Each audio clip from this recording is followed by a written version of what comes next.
En medio de tan malas noticias, hoy vamos a leer y vamos a oír buenas noticias. Hoy domingo, 31 de mayo, nuevamente nos encontramos a través de este mensaje con todos nuestros hermanos de la iglesia y con muchos que no siendo de la iglesia también están recibiendo este mensaje hoy día.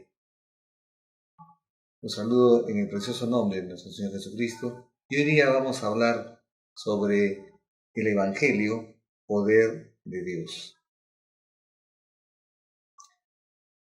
En efecto, el Evangelio es buena noticia, buenas nuevas. Buena noticia de salvación, buena noticia de sanidad, buena noticia de prosperidad, buena noticia de restauración de familias, buena noticia también de vida eterna. Vamos a ir a Romanos 1:16 y va a hablar el apóstol Pablo y nos dice: porque no me avergüenzo del Evangelio, porque es poder de Dios para salvación a todo aquel que cree, al judío primeramente y también al griego. Pablo, el apóstol a los gentiles, tuvo un encuentro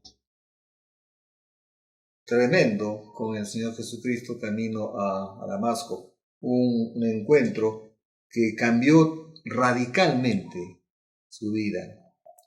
Y en Hechos 9 podemos ver que Saulo, respirando aún amenazas y muerte contra los discípulos del Señor, vino al sumo sacerdote y le pidió cartas para las sinagogas de Damasco, a fin de que si hallase algún hombres o mujeres de este camino, los trajese presos a Jerusalén.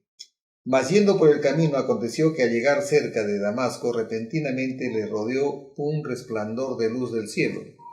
Y cayendo en tierra, oyó una voz que le decía: Saulo, Saulo, ¿por qué me persigues? Él dijo: ¿quién eres, Señor? Y le dijo: yo soy Jesús, a quien tú persigues. Dura cosa te es dar coces contra el aguijón. Él, temblando y temeroso, dijo: Señor, ¿qué quieres que yo haga? Y el Señor le dijo: levántate y entra en la ciudad, y se te dirá lo que debes hacer.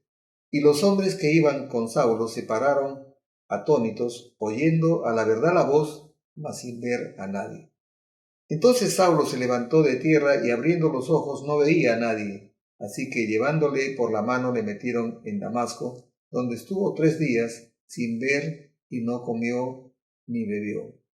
Pero aquí encontramos 2 preguntas que determinan el cambio de Pablo. ¿Quién eres, Señor? Y la otra pregunta es: ¿qué cosa quieres que yo haga? Decíamos que Pablo, el apóstol a los gentiles, tuvo un encuentro con el Señor Jesucristo que cambió radicalmente su vida. Pasó de perseguidor de cristianos a ser perseguido. El Señor le hizo saber también a Pablo, le mostraría todo lo que él iba a padecer por su nombre. En el versículo 16 de Hechos 9 dice: porque yo le mostraré cuánto le es necesario padecer por mi nombre. Le está hablando a Ananías.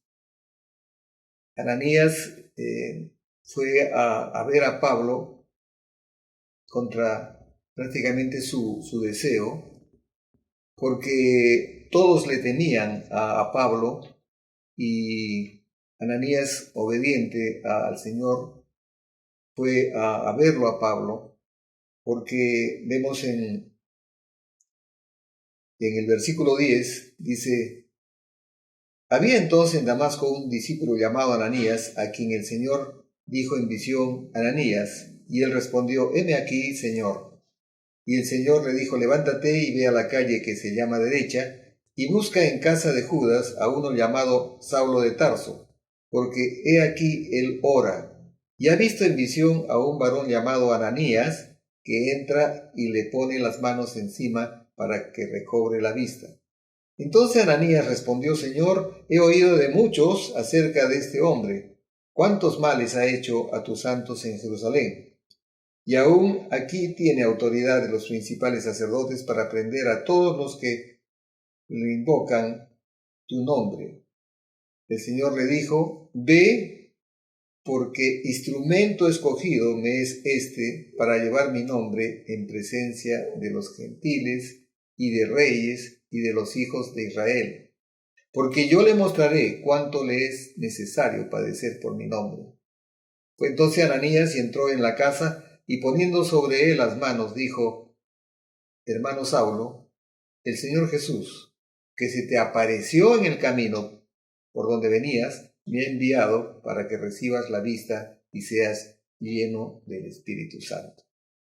Y al momento le cayeron de los ojos como escamas, y recibió al instante la vista, y levantándose fue bautizado. Y habiendo tomado aliento, recobró fuerzas, y estuvo Saulo por algunos días con los discípulos que estaban en Damasco. Versículo 20. Enseguida predicaba a Cristo en las sinagogas, diciendo que éste era el Hijo de Dios.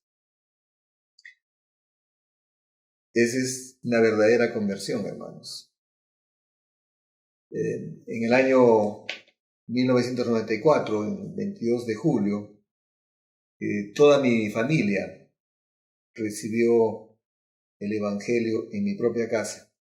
Un grupo de hermanos cristianos y mi primer pastor fueron guiados por el Espíritu de Dios y nos predicaron el Evangelio. Yo no entendía muchas cosas, mejor dicho, no entendía nada, pero al día siguiente mi vida había cambiado radicalmente. Es que el Evangelio es el poder de Dios. Para algunos es locura, pero para nosotros es la sabiduría de Dios. Y ese día, al día siguiente de la predicación, yo era otro hombre. Así que eso sucede con todos aquellos que por la gracia de Dios reciben en su corazón el Evangelio de la gracia. Dice Hechos 9:20 que Pablo enseguida predicaba a Cristo en las sinagogas. Es que Pablo estaba lleno del Espíritu Santo. Enseguida comenzó a predicar a Cristo en las sinagogas. Muchas veces un recién convertido es más eficaz con su testimonio personal, aun cuando no conozca mucho de la palabra de Dios. Tiene algo que decir y lo dice, sin temor ni vergüenza, con alegría, con entusiasmo. Yo le quería hablar del Señor a todos. Y fue así, porque en la empresa donde yo trabajaba, compartí la palabra de Dios desde el gerente hasta el último servidor, hasta el portero que limpiaba las oficinas. Tenía un hambre por la palabra de Dios, y a cuanto seminario, a cuanta campaña evangelística había, yo estaba ahí. Y estaba ahí con mi esposa, y estaba ahí con mis hijos. Y nuestra vida cambió de tal manera que los primeros meses solamente nos dedicábamos a llorar y llorar y llorar, pero con un hambre por la palabra, un deseo de orar permanentemente, que la Biblia lo llama el primer amor, del cual nosotros no debemos de olvidarnos nunca.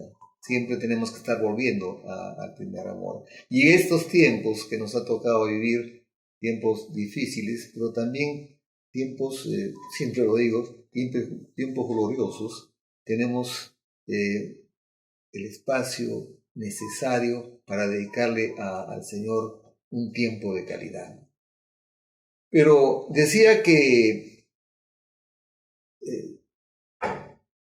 un recién convertido tiene ese deseo de compartir el testimonio de su propio encuentro con Cristo Jesús. Nosotros, como Pablo, confiamos plenamente en el Evangelio y no nos avergonzamos de predicar el Evangelio de la gracia, respaldados por la unción del Espíritu Santo y por nuestro propio testimonio de comunión con el Señor Jesucristo, nuestro único Señor y suficiente Salvador. Pero este hombre, que había sido un perseguidor de cristianos, ahora pasa a ser un servidor fiel del Señor, aún sabiendo todas las circunstancias que iba a tener que pasar a causa no de sus errores personales, no de su vida alejada de la verdad o una vida errónea, sino a causa del Evangelio. Y Pablo dice por eso en Romanos 1:16, porque no me avergüenzo del Evangelio, porque es poder de Dios para salvación a todo aquel que cree. Es poder de Dios, hermanos, para salvación a todo aquel que cree. Al judío primeramente y también al griego. Como sabemos, griegos se le denominaba a todos los que no eran judíos, o también gentiles. Y estaba meditando sobre esto, y los cristianos, hermanos, tenemos una única comisión, la gran comisión, que encontramos en Marcos 16:15 hacia adelante. El Señor Jesús, antes de partir, se presenta a sus discípulos y a los discípulos de todos los tiempos y nos deja una gran comisión. Y que es una palabra imperativa. Y es un mandato imperativo. Pablo también va a hablar sobre eso. Lo vamos a ver. Y dice, por todo el mundo y predicar el Evangelio a toda criatura. Por eso que nosotros vamos a declarar también con Pablo algo que debe ser una necesidad para nosotros. Primera de Corintios 9:16.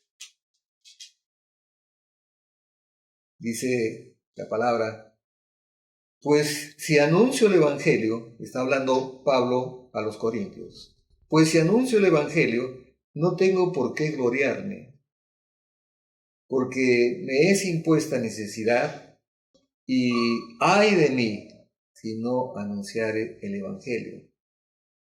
Entonces es una necesidad impuesta, es algo que forma parte de nuestra propia vida. Tiene comparado con la necesidad de respirar, la necesidad de alimentarnos. Así debe ser para el cristiano predicar el Evangelio de la gracia de Dios. Pero si Pablo encontró una gran oposición en la iglesia de Jerusalén por sus antecedentes de perseguidor de cristianos, había consentido también la muerte de Esteban, el primer mártir de la iglesia cristiana. Pues cada que él iba a predicar a algún sitio, siempre se encontraba con gran oposición. Qué curioso, ¿no? No recibía halagos, no recibía aplausos, no salía como el más famoso en la televisión, siempre encontraba oposición. Y inclusive ya ni siquiera porque había sido perseguidor de cristianos, sino que ya lo calificaban de blasfemo y inclusive levantaba su presencia envidia en otros ministros por la gran revelación de la palabra de Dios. Por eso vamos a ver un pasaje que es interesante verlo y para poder comprender lo que estoy hablando. Segunda de Corintios, un poquito más allá, Segunda de Corintios, capítulo 11, Segunda de Corintios, capítulo 11.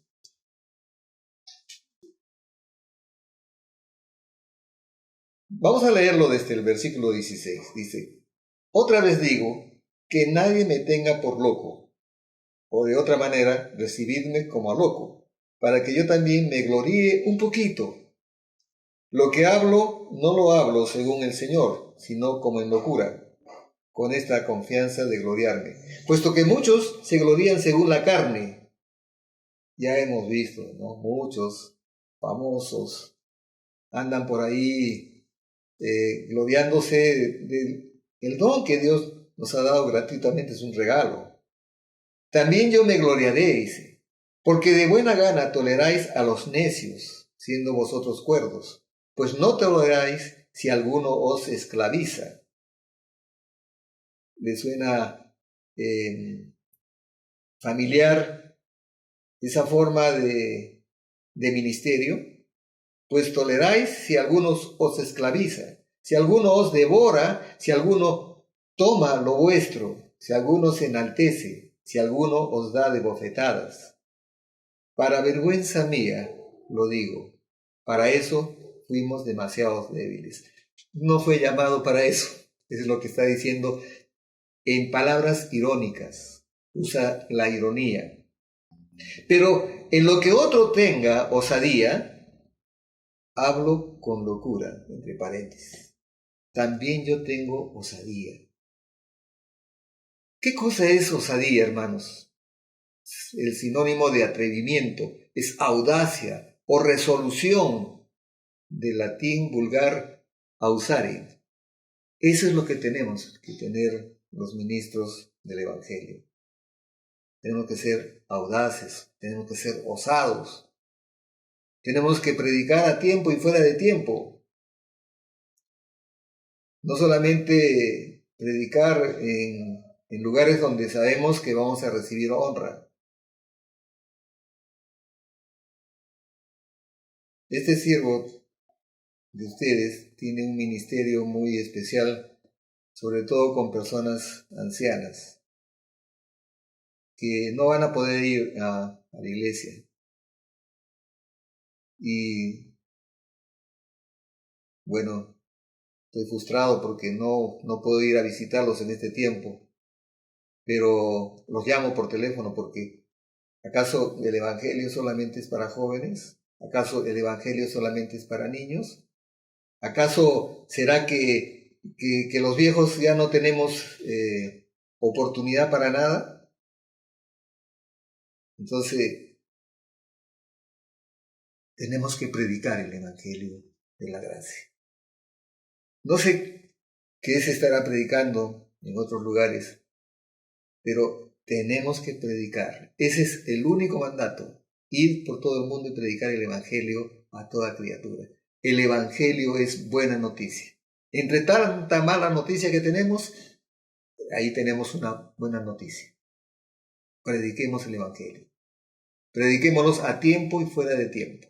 No nos avergoncemos jamás del Evangelio, porque es poder de Dios para salvación.